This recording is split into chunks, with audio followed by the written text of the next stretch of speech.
Karina. So today I'm going to be doing another back to school video, and this one has to do with college. It's called 10 things that I wish someone would have told me before I started college. In this video I'm going to be giving you guys a list of things. I don't know if it's more than 10 or 10 exactly. If I come up with more, I'll add more. But it's just a list of things that I feel might be helpful or useful for you guys to know before you start your first year of college, especially if you're going to live on campus and you'll notice them happening to you probably. I definitely wish I would have known some of these things before I started college, and I hope that you find these advice and tips helpful, and good luck on your first year of college. So let's get into the video.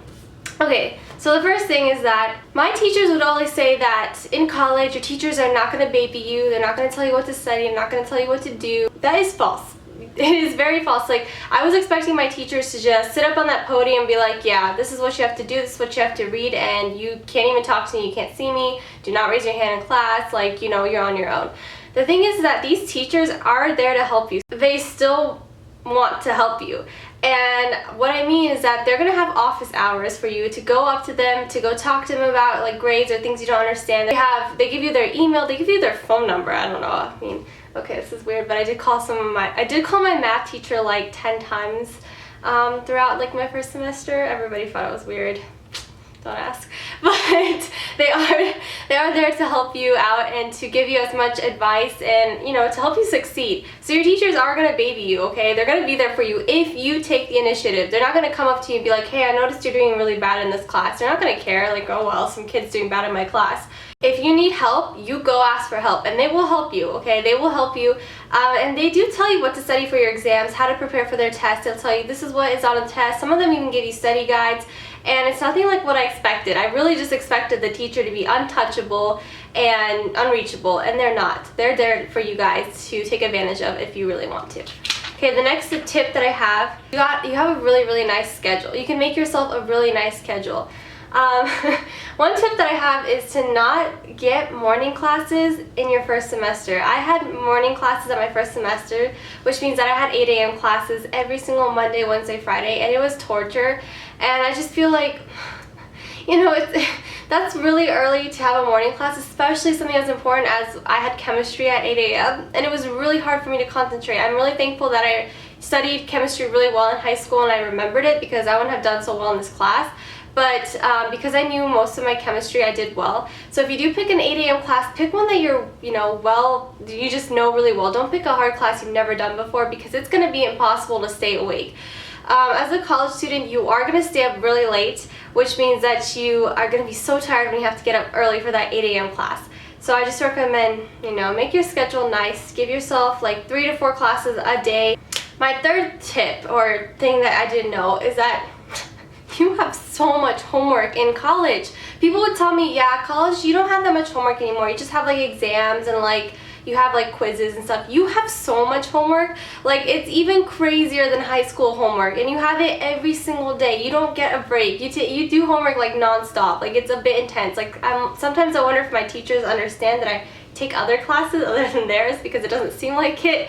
But you will have a lot of homework and projects, so still exists. Like, I was surprised. Another tip that I have, living on campus, so number 4, sleep is kind of impossible. If you're lucky, you might get a roommate that actually goes to bed early like I did.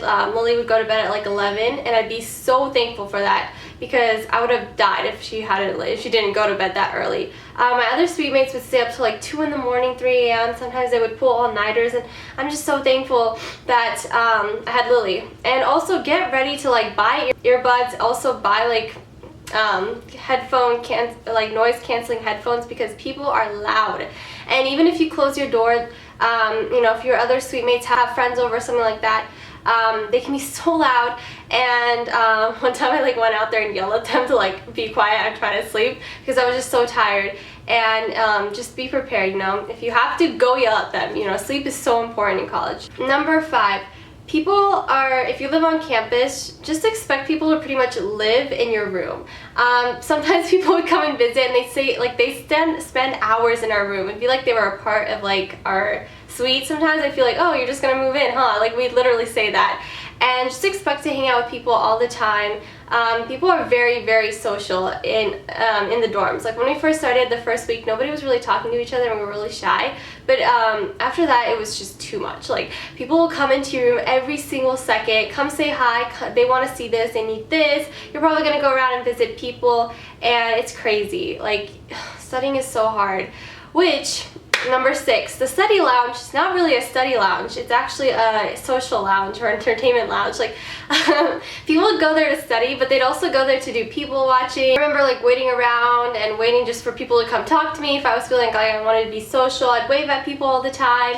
They'd always come in, and instead of being like a place to study, it was definitely a distraction. So I don't know how it's going to work at you guys, but we had a study lounge in our dorm, and we would be able to go in there to study if we wanted to and we wanted quiet time. If you really want to study like intensely, I recommend you study in your room or in your library. There is some weird smells in the dorm rooms. Like, let's be honest, like it's gonna be really shocking and scary when you first smell like. Okay, so in a co-ed room, if you live in a co-ed building like I did, you have guys and girls. Girls usually smell really delicious and fruity. Guys smell gross, like sweat and yeah, just gross stuff. So the thing that happened to us in our hallway is that we had a kid who he would play, I think it was lacrosse. I don't know, I'm not really sure right now. But he played something that required like a gym bag. So his gym bag would be filled with all his stinky, sweaty clothes. His shoes would reek, and he'd just leave them in his hallway. And he'd leave his door open. Our suite was right across from that suite. Every time you walked into that hallway, like everybody would tell us this, like it smells so bad in here, because his things would like reek and they'd like permeate scents. So me and my suite mates, we're the ones who went and we bought an air freshener and put it right by his like bag so that it would stop smelling. And eventually we talked to the kid and we're like, hey, you know, our hallway's been stinking up a lot, like, you know, maybe you could move your gym bag. Expect to see a lot of people who get drunk or get turned up, whatever they say that they do, wandering around your hallways. Like I remember I met so many people that would just stumble across the hallways and they'd just be drunk and you could smell it on their breath and I'd be like, what are you doing? Like somebody's gonna catch you. And like, I don't know, it was very interesting. Some of them would be really funny to talk to and watch because people who are intoxicated are kind of hilarious. I don't know if you guys have noticed. Parties do exist, guys. Like they exist and they're real. And some people will just go every single weekend and you know, hopefully you don't get like a suite mate like that because you will get no sleep. Okay, number 8, the freshman 15. Yeah, that exists. You could either get the freshman 15 plus or minus depending on your stress levels and stuff. So I got the freshman 15 the first semester because I just missed home and I thought I could just, you know, eat it all away. And then the second semester I got freshman minus 15 because I was like stressed out about the second semester, which was way harder for me. Okay, number 9. People will actually help you study if you pick a good group of people, and people will help you out. Like I remember asking my friends like, hey, how was this test? How was this exam? How should I prepare? Like what notes should I be reading? And they would tell me exactly what I needed to know, which was really nice and helpful.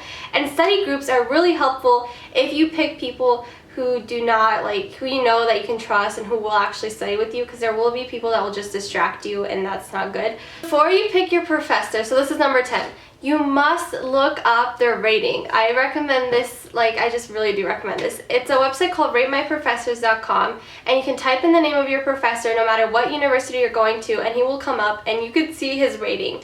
And usually their rating is so true to who they are. So that's what I just recommend. Just check the rating and make sure he or she has a good rating, because that will be very helpful.